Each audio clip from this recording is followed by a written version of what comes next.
this hearing is particularly productive and proof that we can tackle issues of common interests and address the challenges that we see within a particular issue, especially as it relates to trade.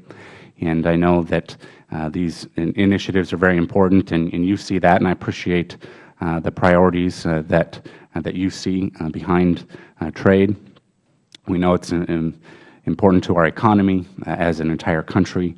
I know that the United States is the largest exporter of food and agriculture commodities, and to brag a little bit, Nebraska's 3rd district is the largest agriculture district in the country. So there's a lot of cheese that wouldn't exist without corn. We may not produce a lot of cheese, although we have a little bit in Nebraska. We're happy to ship some to Wisconsin and points beyond.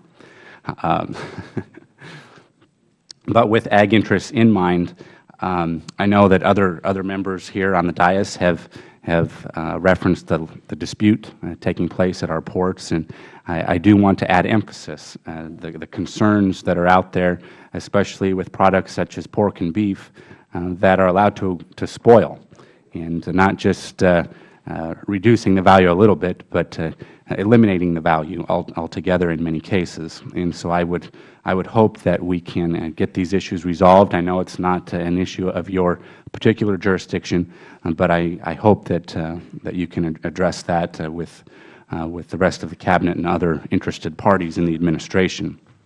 Switching gears just a little bit, certainly I want to thank you for your efforts to engage the Chinese. It's been discussed a little bit as it relates to the S&ED and JCCT, but engaging the Chinese as it relates to biotechnology and innovation, certainly in the agriculture sector. And can you tell me how the administration will keep this issue elevated throughout the course of the year and as it relates to the new Strategic Ag Innovation Dialogue? Well, thank you, Congressman, for mentioning that dialogue. This was one of the outcomes of the JCCT in December.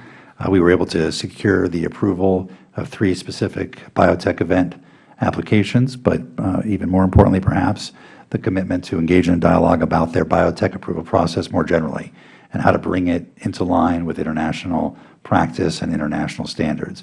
So this is a dialogue that USDA and USTR will co-chair, and will co-chair with a number of Chinese ministries on their side, and we're hopeful that this will help bring their system into conformity so as to open further trade between ourselves and China.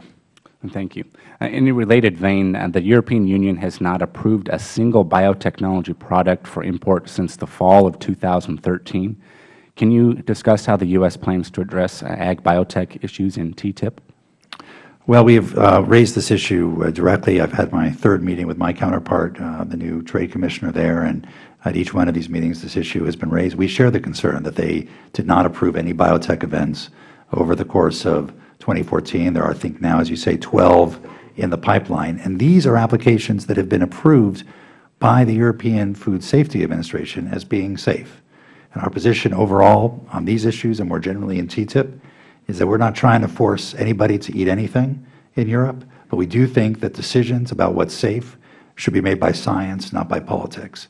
And we're encouraging them to move ahead consistent with their WTO obligations, consistent with the European Court of Justice case that ruled against them for not approving such events in the past, and we're trying to encourage them and the new Commission to take these up. Thank you. I yield back.